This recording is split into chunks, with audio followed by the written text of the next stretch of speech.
चमोली जिले के रैणी क्षेत्र में आई प्राकृतिक आपदा के बाद अभी तक 202 लोगों के लापता होने की सूचना प्रशासन को प्राप्त हुई है। रेस्क्यू टीम को अलग अलग क्षेत्रों से 20 लोगों के शव बरामद हुए हैं। सेना, वायुसेना, एसडीआरएफ, एनडीआरएफ, आईटीबीपी और अधिक टीमें स्थानीय प्रशासन के साथ मिलकर लगातार राहत और बचाव का कार्य कर रहे हैं। वहीं अब तक 25 लोगों को सकुशल बचाया गया है। प्रशासन को सूचना मिली है कि टनल में अभी भी 25 से 35 लोग फंसे हुए हैं, जिसके चलते प्रशासन ने तड़के 4 बजे से रेस्क्यू अभियान और तेज कर दिया। एनडीआरएफ के अनुसार 2.5 किलोमीटर लंबी सुरंग में बचाव अभियान चल रहा है। वहीं भारतीय वायुसेना के अनुसार देहरादून से जोशीमठ के लिए MI-17 और ALH हेलीकॉप्टरों ने उड़ान भरी। बचाव और राहत मिशन में वायुसेना सहयोग कर रही है। पुलिस महानिदेशक अशोक कुमार का कहना है कि चमोली हादसे में अभी तक लगभग 202 लोगों के लापता होने की सूचना है। वहीं 19 लोगों के शव अलग अलग स्थानों से बरामद किए गए हैं। स्थिति ये है कि जो नया अपडेट है कि एक तो जो डेड बॉडी मिसिंग का नंबर था और डेड बॉडी का नंबर था, उसमें जो चेंज है कि अभी तक 18 डेड बॉडी में रिकवर कर ली है और कुल मिसिंग का नंबर 202 पे पहुंचा है। टनल की स्थिति है कि 180 मीटर के बाद एक बेंड है, तो उसमें हमने पूरा मलबा क्लियर करा लिया करीब 80 मीटर का। उसके आगे हमारी मशीनें लगी हुई हैं, जेसीबी वगैरह लगी हैं, तो हमें उम्मीद है कि शाम तक कुछ सफलता हासिल होनी चाहिए। चमोली जिले के हिमालय क्षेत्र में ग्लेशियर टूटने की घटना के बाद से प्रदेश सरकार इस घटना के कारणों का पता लगाने के लिए जुटी हुई है। आज मुख्यमंत्री त्रिवेंद्र सिंह रावत ने आईटीबीपी, सेना और आपदा प्रबंधन के अधिकारियों के साथ बैठक की। सरकार ने इसरो से भी इसको लेकर मदद मांगी थी। ऐसे में इसरो ने सैटेलाइट इमेज जारी की है। सरकार ने इसरो से अंतर्राष्ट्रीय चार्टर के तहत सैटेलाइट डेटा उपलब्ध कराने की मांग की थी। इसरो को अमेरिकन प्राइवेट सैटेलाइट कंपनी ने कुछ तस्वीरें दी हैं, जिसमें चौंकाने वाली बात सामने आई है, जिससे साफ पता चलता है कि चमोली में धौली गंगा नदी के पहाड़ों पर पिछले एक हफ्ते से भारी बर्फबारी हुई थी, जिसके चलते पहाड़ों पर बड़ी संख्या में बर्फ जमा हो गई थी और जब 6 फरवरी को मौसम खुला तो बर्फ का एक बड़ा हिस्सा नीचे खिसक गया।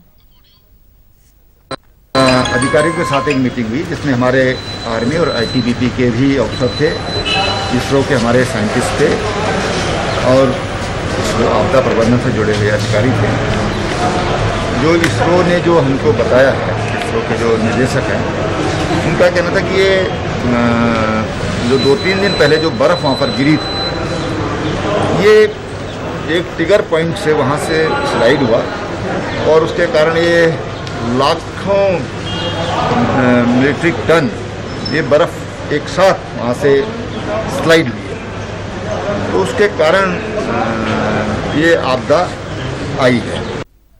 राज्य सरकार ने राज्य आपदा मोचन निधि से चमोली जिले में राहत कार्यों के लिए जिला प्रशासन को 20 करोड़ रुपए जारी किए हैं।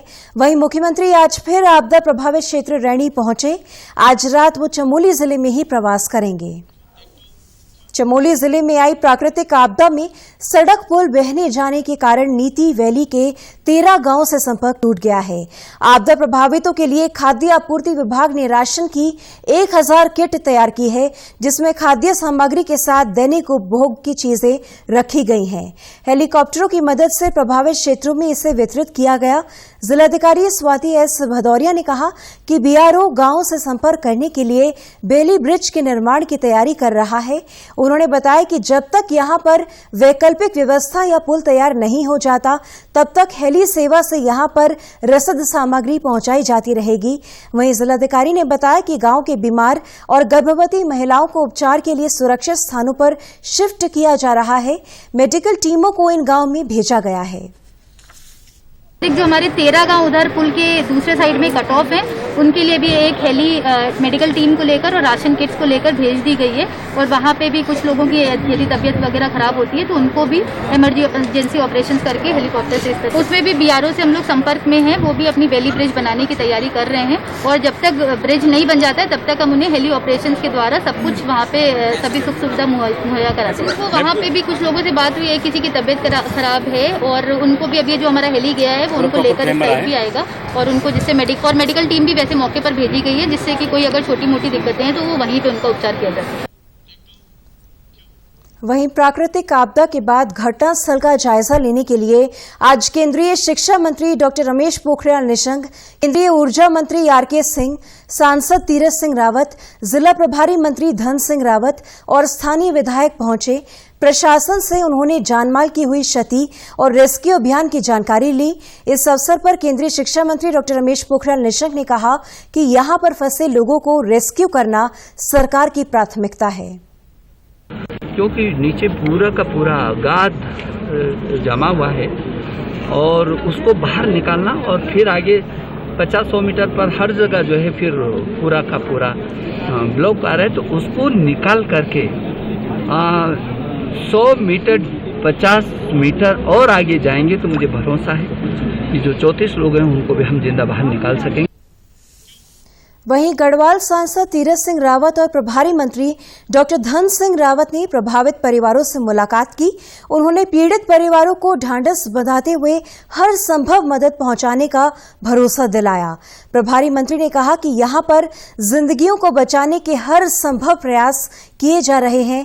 वहीं प्राकृतिक आपदा के कारण मृत और लापता लोगों के शोक में आज जोशीमठ का पूरा बाजार बंद रहा। जो भी लोकल लोग इनका देहांत हो चुका है उसमें पूरा जोशीमठ मार्केट बंद है, जो कि हमारे काफ़ी हमारे गढ़वाली लड़के लोग वहाँ हैं, इसलिए पूरा मार्केट उनके शोक समारोह में बंद है।